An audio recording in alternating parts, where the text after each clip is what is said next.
Hujambo mpenzi msikilizaji wa Radio ya Kijamii Kivu, umewadia muda mzuri wa kuweza kusikiliza uchambuzi wa habari. Uchambuzi ambao unakuwa kigubikwa na kurasa mbalimbali. Utakuwa kurasa wa habari muhimu, habari za mahali, habari za michezo, ripoti na ripota, habari kutoka mikoani na habari za kitaifa.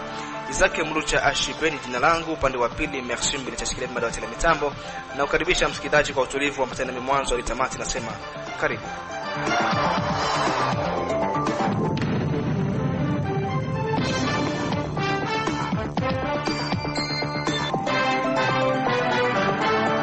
Na tunafungua ukurasa wa habari muhimu ambao unashikiliwa naye Jean Makelele Ekalajaden. Karibu. Naam, vizuri sana mwenzangu Isake Mulucha Ashibe, na kwenye habari muhimu tuanzie na hapa Baraka ambako shirika la uchukuzi wa watu na mizigo la ATPVD Baraka Fizi limepongeza kwa juhudi za mkuu wa sekta ya Mtambala kukarabati kilalo cha mto Mtambala ambacho kilikuwa na hali mbaya ya kusababisha madhara kwa wasafiri, huku likitaka meya kwa muda kuiga mfano huo kuhusu kilalo cha Mkemake. Na huko Misisi pia hatutachoka kuingilia kati wakati hali ya mzozo inaonekana kati ya wazalendo, kwani sisi ni wa baba zao. Ndivyo amesema notable Andre Biadunia ambaye amerudi mara tena ili kutoa shauri yake juu ya hali ya kutokuelewana kati ya makundi ya FABB dhidi ya SNPCC pa Misisi.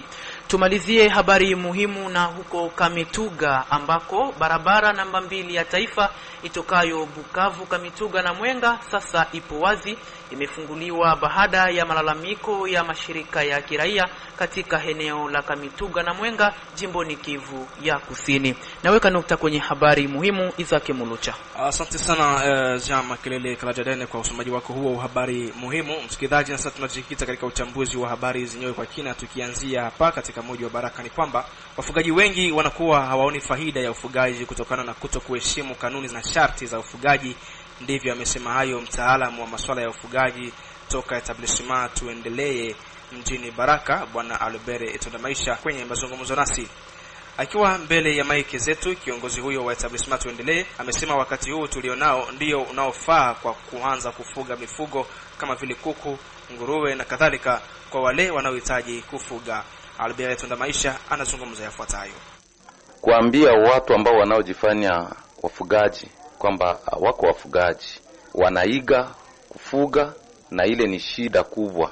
Na ndio kwa sababu tumependa kuonesha kwamba itilafu kubwa za kufuga. Hii ni wakati ya mvua, mara mingi mkufuga kama uko mwanzilishi wa kuanza kufuga ndio wakati ya kwanza. Mwezi wa 10 mpaka kuendelea. Ndio wakati kama ulipenda uanze fuga nguruwe, anzia hii mwezi. Kama ni kuku, kama ni sungura, hii mwezi anza.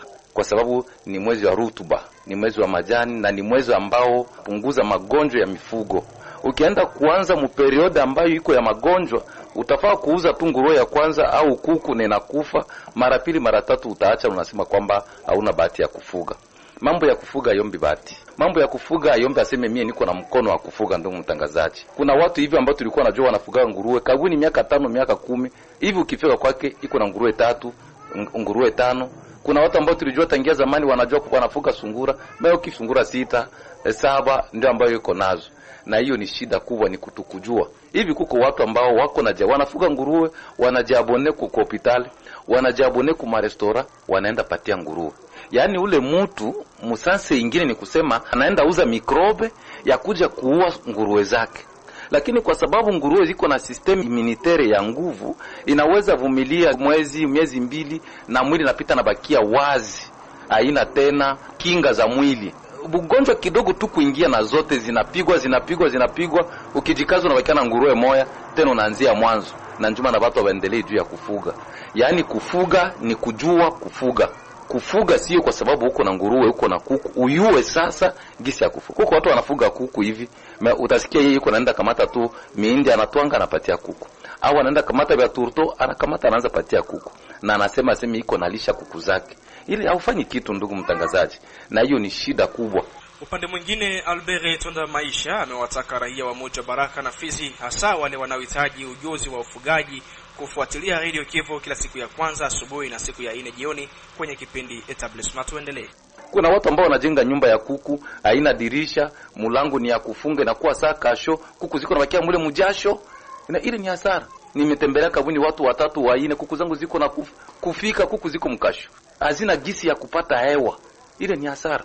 Na ndio kwa sababu kwa RCK tumefungua kipindi ya kukuwa na fundisha watu mambo kidogo juu ya kufuga. Yule ambaye atakuwa anahitaji kujua sasa kindani atakuwa anatutafuta na tunamwambia zaidi. Kila lendi na 6h45 ukifungua radio RCK utatufata. Ukienda jeudi na 18h15 emission inaanza juu ya kufuga, ili wakufuga kuku, sungura, nguruwe, samaki, aende na kosoa pole mpaka tuhakikishe wale ambao watahitaji kupata formation juu ya kujua zaidi watatukontakte, na tunapangilia tunajua namna gani ya kutoa zile defi ambazo ziko mkufuga. Kuna watu wanajangaisha muda wa miaka na miaka wanajitia kufuga, kumbe wao peke ndio wako na uwa kuku zao, wako na uwa nguruwe zao, na kisha mtu anaacha asema hata mifugo yangu iko na logwa, au mimi sina bahati, mimi sina mkono. Kufuga leo ni siansi sawa na siansi zingine. Kufuga ya leo haiko bahati, kufuga ya leo haiko mkono, kufuga ya leo haiko aseme mifugo yangu imelogwa. Wafugaji na wale ambao wako na hamu ya kufuga inaomba kuyua. Etape ya kwanza ni kuyua gisi ya kufuga mbele ya kuanza kufuga. Kuko kuyua kufuga na kufuga. Ile ndio mabitu ambavyo tunahitaji kuambia watu, ili tuwe na miradi ya kujitegemea, tuwe na maisha ya kujitegemea. Maisha hapana ya kutegemea mtu mwingine, sio maisha ambayo mtu anaweza kuhitaji maisha ya leo. Tukiwa tu katika mji wa Baraka ni kwamba shirika la uchukuzi wa watu na mizigo la ATPVD Baraka Fizi limepongeza juhudi za mkuu wa sekta ya Mtambala kwa kukarabati daraja la mto Mtambala ambalo lilikuwa na hali mbaya iliyosababisha madhara makubwa kwa wasafiri, huku akimtaka meya kwa muda wa mji wa Baraka kuiga mfano huo kwenye daraja la mto Mkemake. Kado Asende ni coordinator wa ATPVD amesema kazi aliyoifanya mkuu wa sekta ya Mtambala ni ya kupongezwa, kwani amesikia malalamiko ya raia na kufanya kazi kama anavyoeleza. Tuliweza kusema ya kwamba tunaomba kwa chef de secteur na maire de la ville wa ville ya Baraka kuingilia kati swala nafasi tofauti ambazo zinaharibika. Kungambo ya chef de secteur tulisema ya kwamba kilalo cha Mtambala kinaharibika, kwa hiyo tunalomba muurgence aangalie gisa ya kutengeneza kile kilalo. Kwa sasa tuna habari ya kwamba kilalo kimetengenezwa. Cha kwanza ni kupongeza kwanza chef de secteur, kusema aendelee hivyo, sio kusema ya kwamba tuko tunalipisha pesa hapa na watu ambao wanawalipishia pesa wanaendelea kuhangaika nafasi yenye wanalipia pesa. Tulimpatia kwanza felicitation. Kwa hiyo tunaambia meya wa mji naye akamate mfano sawa sana mwenzake chef de secteur wa Mtambala kisi amefanya. Alisikia malalamiko ya wa responsable wa transporteur na anairepondre mu urgence. Kwa hiyo atupendi kurudilia kwa radio na kwingine juu ya kuavize ba autorite ambao wenye wako wanakamata pesa kwa transporteur tena wanashinda kutengeneza nafasi ya transporteur huko anapita. Tunapenda kuambia meya wa jiji kusema ya kwamba nafasi za mingi ambao wanakamata pesa kwa transporteur. Ukienda Kalunja kuko kamba yenyiko pale yenyiko na inalipisha taxi inasemekana traverse po route ya intérêt local. Angalia sasa, wakati unasema intérêt local ni kusema ile nafasi ambao wewe kiongozi unaongoza. Ndio kusema ya kwamba kilalo cha Mkemake kwa sasa kiko katika hatarini, na tulimwavize kumwambia kwamba atengeneze ile nafasi ambao yenye ikikuwa kama sio siku ngapi hapa mvula zikiendelea kunyesha ile nafasi takatika. Kwa hiyo ava ayakatika. Tunamwambia meya wa jiji akamate na disposition za kwake sawa sana gisi mwenzake wa sekta ya Mtambala amefanya. Mwishowe Kado Asende ametoa mwito kwa uongozi wa mji wa Baraka kuchukua hatua ya haraka kuhusu ubovu wa daraja la mto Mkemake kabla mambo hayajaribika kwa kiasi kikubwa, kwani wanajua kuwa meya ya mji wa Baraka haikosi pesa ya kutekeleza kazi hizo. Kado Asende anaeleza mara tena. Ndugu mtangazaji, sisi hatuongeake vitu vya kwa hazarde. Tunaongeaka vitu venye tunajua, tunaviongea na vinapaswa vikue hivi. Jiji la Baraka zinaanza kosa pesa namna gani? Nilikuambia ya kwamba wanaweka kamba pale Kalunja inalipisha kila transporteur wote mwenye anapita pale pesa. Na kilalo kenyewe kinapita vile ya Baraka. So ya pili, msiku za kupita tulifanya taksi ya numerotation. Hiyo taksi tulihakikishiana na meya wa jiji ya kwamba zile pesa ambazo tutakazo ziingiza zitatengeneza manafasi za kuharibika mji wa Baraka. Kwa hiyo kwanza tunaona siku zimeshaenda, tunalomba muirijansi, sio hiyo tu kilalo na mafasi zingine ambazo tutaduate juu ya pesa ambazo tumeingiza. Pesa tumeziingiza, tunajua na hesabu ya zile pesa, paske ni sisi wenyewe tulikuwa superviseur mwele action. Kwa hiyo tunakuya ongea vitu ambavyo tunavijua. Akamata mfano kwa mwezeke chef de secteur wa Mtambala. Kwa hiyo tunalomba muirijansi hivi vitu ambavyo tunavideklare hapa havifanyi avaki atuingia mzingine action citoyenne. Napenda kuambia wana memba ya kwamba wasizani kama tunafanyaka vitu na atuyo tunafanya nini. Wakishaleta malalamiko na sisi wenyewe kwenda kuangalia na kuona wao kama ile vitu tutavingilia kati na vitapata solution. Bila solution action ya pili ya kufuatia ni kutokulipa. Hatutendelea kulipa na tuone kwenye pesa zetu zinaenda. Ndugu mtangazaji, pesa tukupatia mtu. Pesa tuliingiza mfuko wa serikali, tuliingiza mfuko wa nani ya meri ya Baraka. Kama ule haiko, meri yote alienda nayo. Tuliingiza pesa ni za mfuko wa serikali. Hatukiingiza pesa za mfuko ya mtu, hapana. Wasituambie aseme ndo vile ule haiko tunayo pesa ziko. Ule haiko pesa ziko. Jua tukuingiza pesa mfuko ya mtu, hapana. Chenye kiko pale ndugu mtangazaji, acha wasiko wanapotosha watu. Na kama tunaendelea kufanya hivyo pale mbele ni hasara. Kama una percevoir franga, unakosa kutumikia watu ambao wenye walitoa zile pesa, kuwaonyesha mfano kwa vitu ambavyo wamevitolea pesa, maana yake ni hasara. Mboko, kujenga mifereji katika kata mbalimbali za Mboko, nyumba za askari polisi, soko la kwa mlima na kulipa madeni ya wafanyakazi wa sekta ya Tanganyika ni moja kati ya mambo nitakayoyafanya kwa haraka. Ndivyo amesema hayo mkuu wa sekta ya Tanganyika Mioba Kano Gedeon wakati wa mahojiano na Radio Kivu. Mkuu huyo wa sekta ya Tanganyika amesema kuwa ni miradi mingi ambayo anaipanga kwa ajili ya watoto wa sekta ya Tanganyika ambao wamehangaika kwa muda mrefu. Projet de societe yangu wakati niliingia mene nilifanyaka mitingi pale Mboko. Ilikuwa mitingi populaire na watu walikuwa wengi. Nikatoa projet de societe yangu. Nilisemaka kama tutayenga ile mifereji yenye inaderaje Mboko, tutayenga. Tutayenga zile nyumba za bapolisier zenye ziko pale Mboko. Tutayenga Mboko ya kwa mlima 5. Tutakuwa honete kulipa batumishi wote ba secteur. Parce nilikutana predecesseur wangu kulikuwa deni ya 235 millions de francs congolais salaire ya batumishi. Sasa nikakoda juliza hii 235 millions ya important ilikuwa kapita retrocession mois par mois. Nilikutana ile mastation mabatima yote ya bapolisi iko sawa vile mabatima ya manguruwe.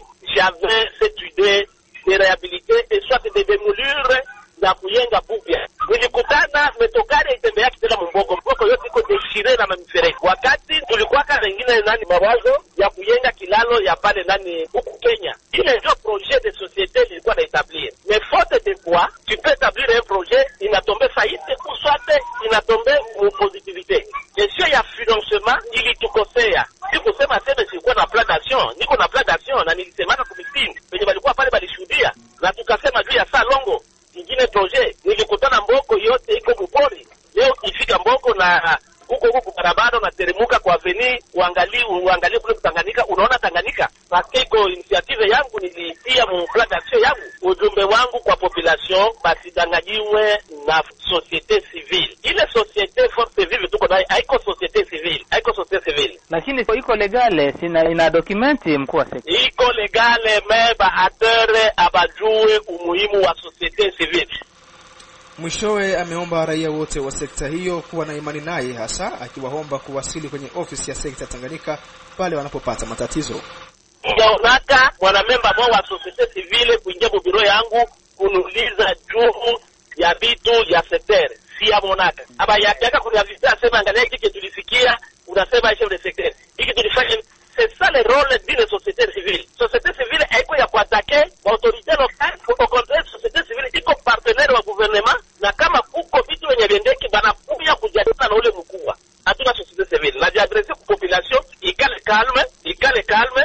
Aba hizi kunikompare bie ya secteur ya Tanganyika na secteur ya Ngacho. Non, on ne peut pas faire cette comparaison. Ndugu yangu minere so afya partenaire. Hivi sasa Mungu akisaidia tutapata le premier partenaire depuis que Mungu iumbiwe. Tutapata premier partenaire benye batakia kuexploiter minere par essence. Ile minere iko mudongo. Est-ce que ni chef de secteur niko autorisé pour extraire ma minere? Il y a déjà qui sont habilités de faire cela. Haiko bien chef de secteur. Na hivi sasa ndio tunapata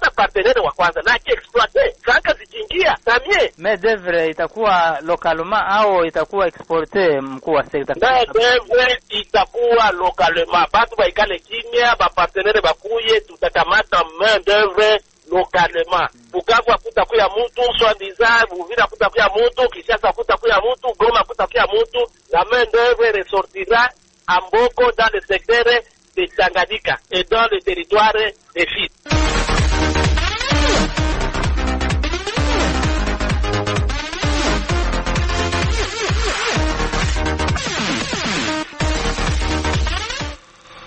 Na sasa kama kiasirisho kilivyowasilisha hivyo, ni wakati mzuri wa kupata ukurasa wa habari za michezo. Ninampisha Omari Makelele Ozile, karibu sana. Naam, barabara kabisa mwenzangu Isaac Mulucha Ashibe. Leo katika habari za michezo, mgongoni na valia namba 7 ya kimchezaji wa zamani wa klabu ya Arsenal Gunners ambaye ni Thomas Rosicky. Katika habari za michezo tuanzie na habari za hapa katika mji wa Baraka ni kwamba uongozi wa mashabiki wa klabu ya Real Madrid tawi la Mwemezi na Kalinga Nord limealika mashabiki wote wa Real Madrid kuhudhuria kwenye kikao kitakachofanyika siku ya Jumapili ya tarehe 2 Novemba 2025 pa Mwemezi ya 3 kunako ukumbi wa Majaga juu kidogo ya soko ya Mwemezi. Nini malengo ya kikao hicho? Nondo Lokendo Norlos ni mmoja kati ya wanamemba wa mashabiki wa klabu ya Real Madrid katika mji wa Baraka, anaeleza zaidi. Mimi nawasili hapa kwenye Radio Kivu na kuja kuambia watu wa mafani wa Real Madrid ya kwamba Jumapili au siku ya Mungu tariki 2 za mwezi wa 11 tuna kikao Mwemezi ya 3 kwenye nganda ya mzee Majaga pale juu ya soko ya Mwemezi. Kikao kinalenga tujue kwanza mashabiki wa Real Madrid wenye wanaishi katika tarafa la Fizi au sisi ni kwenye Villa Baraka. Kikao cha baro tulikuwa pamoja, tulikusanyika ndo kwenye kwa coordination. Sasa hii ni selile ya Mwemezi na Kalinga Noro balipewa waandae kikao, na ndo sababu ya sisi kualika watu waje wengi. Tunahitaji mashabiki wafike wengi, na wenye kuwa Mboko mwenye atajiishi aseme na mimi nitaparticipe mwiyo kikao, tunamuomba haje. Hakuna condition na hivyo kule kuko makarte ya kujadere, unapata karte, unapata na fiche, unajadere ili usio mshabiki tu wa ubishi. Tunataka mashabiki wale wenye kujulikana, mimi ni mshabiki, nina karte, ninajadere, sababu wakati ya shida tutakutembelea na tutakufikia nyumbani kwenu. Tubaki tuna habari za hapa DRC ni kwamba michuano ya ligi kuu katika nchi ya Jamhuri ya Demokrasia ya Kongo maarufu Linafoot iliweza kutimua vumbi mchana wa siku ya 3 na siku ya 4. Siku ya 3 mechi 3 zilipigwa katika viwanja mbalimbali. Ni kwamba vijana wa FC Lubumbashi Sport walitoka sare kungana bao 1-1 na vijana wa CS Don Bosco, huku timu ya ES Panda BC Kande wakaweza kuwatambia timu ya FC Tanganyika ya Kalemi mabao 2-1, na vijana wa AS Vita Club katika uwanja wa Martire pale Kinshasa waliweza kuwatambia timu ya FCMK mabao 2 bila majibu. Lakini vile mchana wa siku ya 4 ya tarehe 30 Oktoba 2025 mechi takriban 4 zilipigwa, ambako vijana wa Celeste FC waliweza kuonyesha mvua ya mabao timu ya Osebo Kavudawa mabao 5-0, na vijana wa AC Rangers wakatoka sare ya 1-1 dhidi ya vijana wa FC Renaissance, na vijana wa CS Manika wakaweza kutandikwa bao 1-0 na vijana wa Saint Eloi Lupopo, huku timu ya AS New Soldier wakaweza kutandikwa bao 1-0 na vijana wa AS Simba. Kule katika bara la Ulaya ni kwamba klabu ya FC Barcelona hapo nchini Uhispania wanahitaji kumsajili Scott McTominay katika dirisha kubwa lijalo la usajili ili kuboresha kikosi chao. Klabu ya Tottenham Hotspur pamoja na wapiga nyundo hapo nchini Uingereza West Ham United pia wanahitaji mchezaji huyo kwa udi na uvumba. Gazeti la Team Talk limeweza kuandika habari hii. Jeraha alilopata mchezaji Kevin De Bruyne wa klabu ya Napoli hapo nchini Italia limegundulika kuwa kubwa sana, na huenda mchezaji huyo akakosa kwenye kikosi cha timu ya taifa ya Ubelgiji kitakachotumika kunako michuano ya kombe la dunia mwaka 2026 huko katika nchi za Mexico, Canada na Marekani.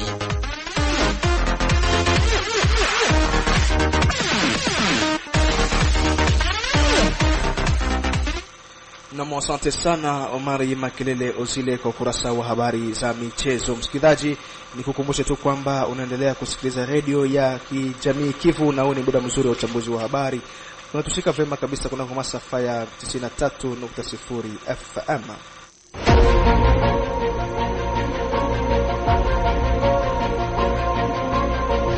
Ukitaka kutengenezesha vyombo vya kielektronik na kununua vifaa vyake vya akiba ima pièce de rechange, jibu lako ni kampuni ya BBC Elia Baraka Aibaz.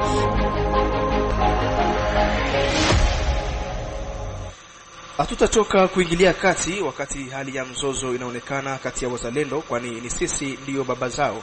Hayo ni maneno yake Notable Andre Biadunia ambaye amerudi mara tena ili kutoa shauri lake juu ya hali ya kutokuelewana kati ya makundi ya FABB dhidi ya SNPCC Pamisisi. Katika ujumbe aliotoa kupitia vyombo vya habari na mitandao ya kijamii, Notable huyo wa Kivu ya Kusini Andre Biadunia ameanza kuomba kamanda wa SNPCC Amuri William ya Kutumba pamoja na mwenzake Ngoma Nzito wa FABB kukumbuka wapi wametoka na wapi wanaenda.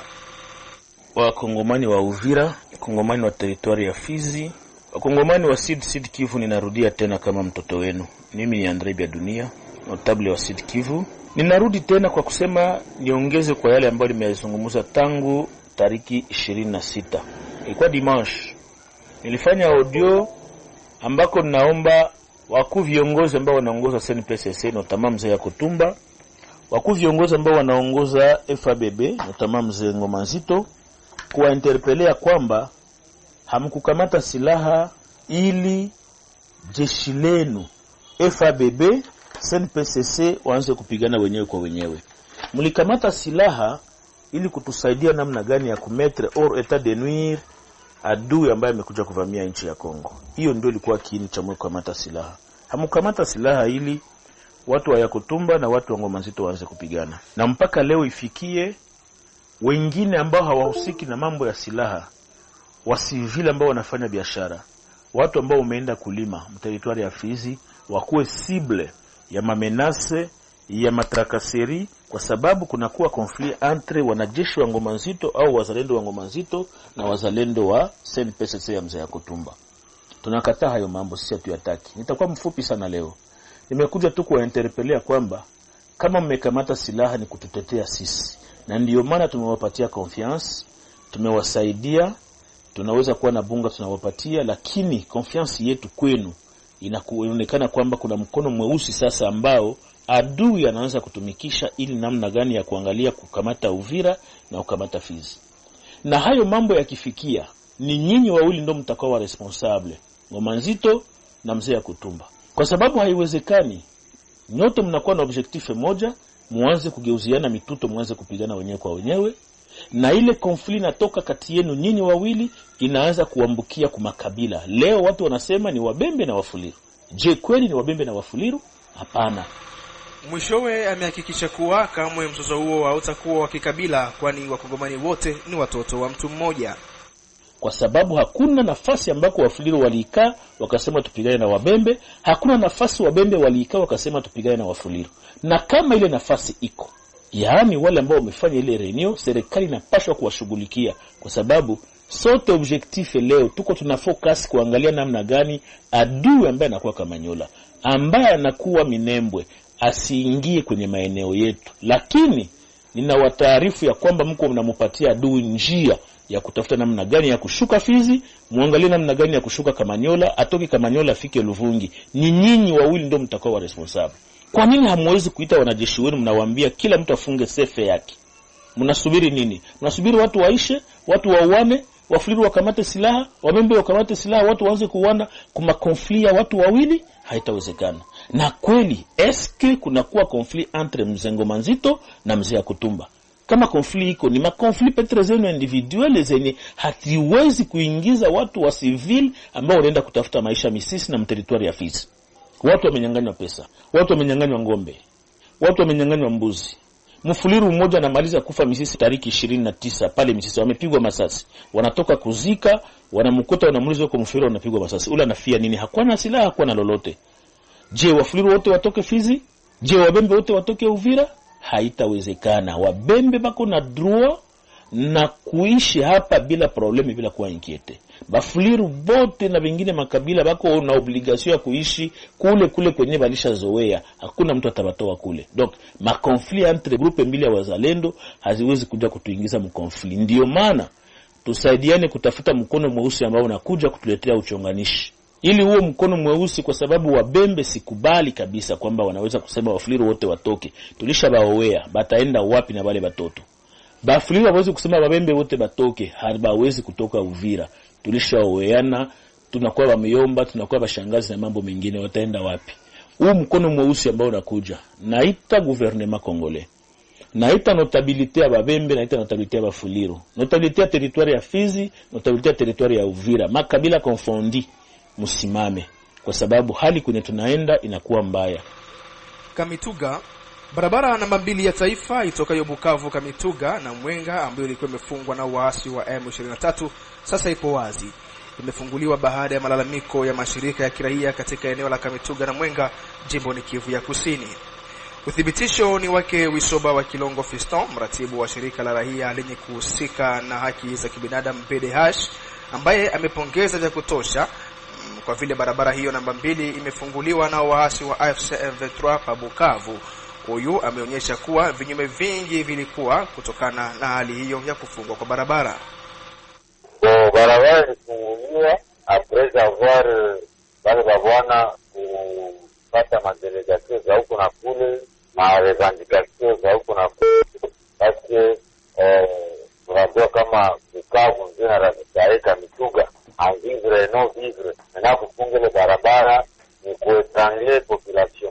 C'est ainsi que tulikuwa tunabeba malalamiko yetu na ku communauté internationale na ku Union Européenne na ku Nations Unies, avec ma pression ya huko na kule balisikia akalibere route comme besoin de population na bautilisateur ya OND balikuwa toujours en attente dès que balileve mesure na deja mouvement ikaanza directement, magari ilianza toka depuis jana na mamoto, donc mouvement il revenir comme d'habitude. Non, même Kamituga, pas seulement comme un produit à première nécessité, mais aussi tulikuwa na touché pour santé, parce que tulikuwa tunavidekrie, tulikuwa malon za madawa zilipasha kuwa kusaidia kwa zone de santé za Kamituga na zone de santé za Mwenga, zote zilikuwa bloquées. On a eu des morts dû à ile nani ile interdiction eventuelle fanya pale. On a eu des morts à Mwenga, des morts à Kamituga. Donc attention à satisfaction na ilikuwa parce que ilikuwa kule ndani ya population, na taweza kushukuru kila mtu mwenye intervenir d'une manière ou d'une autre, direct ou indirect, kwa kiti barabara ifunguliwe, parce que kwa impacte positivement ya population ya territoire ya Mwenga na kila Kamituga. Na kwenye habari ya kitaifa, serikali ya Jamhuri ya Kidemokrasia ya Kongo imepongeza uteuzi wa wataalamu wa Umoja wa Mataifa wanaounda kamisheni ya kuchunguza heshima za haki za kibinadamu katika mkoa wa Kivu Kusini na Kaskazini, huku serikali ikiahidi kushirikiana na kamisheni hiyo. Mengi zaidi inampisha safari Alimasidilwe. Naam. Rais wa baraza la haki za kibinadamu Balozi Jacques Labert ameteua Arnaud Akajenu kutoka Benin, Maxime Marcos raia wa Ujerumani na Marekani, na Clemanya Leso Sivule kutoka Togo kama wanachama huru wa tume huru ya uchunguzi iliyoanzishwa hivi karibuni kuhusu hali ya haki za kibinadamu katika majimbo ya Kivu Kusini na Kaskazini, mashariki mwa Jamhuri ya Kidemokrasia ya Kongo, ambapo vitengo vingi vya uhalifu wa kivita vilifanywa kwa sababu ya vita vya uchokozi, haswa vile vya uasi wa AFC M23 unaoungwa mkono na Rwanda. Uamuzi huu ulipongezwa Jumanne hiyo Oktoba 28 na serikali ya Kongo, ambayo iliahidi msaada wake kwa agizo lililopewa tume iliyojumuisha kufuatia ukweli na majukumu yanayohusiana na ukiukwaji mkubwa wa haki za kibinadamu na sheria ya kimataifa ya kibinadamu iliyofanywa katika hali ya sasa ya uvamizi unaoendelea wa silaha, haswa wale wanaoathiri wanawake, watoto, wahamiaji wa ndani na wakimbizi, na vile vitendo vyote vinavyoweza kuunda uhalifu wa kimataifa. Kisha sasa inakumbusha kwamba mashtaka ya wahusika na wadhamini wa uhalifu inapelekea kufanyika kwa sheria na haki kwa haraka, ambako ni muhimu katika mapambano dhidi ya uhalifu, huku ikisisitiza kushirikiana na tume iliyoanzishwa kulingana na sheria za kitaifa na ahadi za kimataifa za jamhuri. Serikali inahimiza tume kwenda uwanjani haraka iwezekanavyo kulingana na mahitaji ya baraza la haki za kibinadamu ili kuorozesha ukweli huo na hali halisi inayopitia raia wasio na hatia, imesema hiyo taarifa kwa waandishi wa habari kutoka kwa msemaji wa serikali Patrick Muyaya. Uteuzi huu unakuja kulingana na azimio la S37/1 Februari 7, 2025 lililopitishwa wakati wa kikao kisichokuwa cha kawaida cha baraza la haki za kibinadamu kilichozungumzia zaidi kuhusu hali za kibinadamu nchini Jamhuri ya Kidemokrasia ya Kongo, na pia azimio la 60/22 la Oktoba 7, 2025 ambalo lilithibitisha na kufafanua masharti ya utekelezaji. Hapa halmashauri inaomba kamishna mkuu wa haki za kibinadamu kutekeleza na kuacha kifanye kazi kitengo cha uandishi cha kamisheni ya uchunguzi yenye kujitegemea kilichoanzishwa na azimio la S37/1 haraka iwezekanavyo. Katika azimio hilo, baraza lilimwomba katibu mkuu kufanya kiurahisi kupatikana kwa fedha itakazotumika na tume huru ya uchunguzi kwa ajili ya utekelezaji wa majukumu hayo, haswa katika masuala ya kisheria za haki za kibinadamu inayohusu wanawake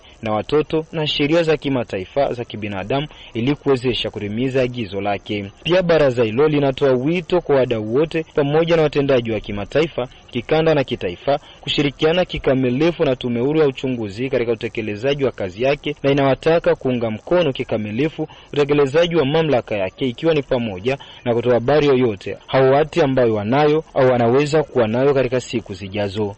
Ni hayo ndio ambayo tulikuwa nao kwenye habari za kitaifa kwa siku ya leo. Na ni kupitia ripoti hiyo yake Safari Alimasi Dilwe ndipo nimefikisha kikomo kabisa uchambuzi wa habari kwa siku ya leo. Nashukuru sana kwa uaminifu wako mpenzi msikilizaji. Isake Mulucha Ashibiri jina langu. Upande wa pili Merci Mbelechi Pamale alishikilia vema dawati la mitambo. Naam, tukutane wakati mwingine. Hadi hapa sina la ziada, nasema amani iwe nawe.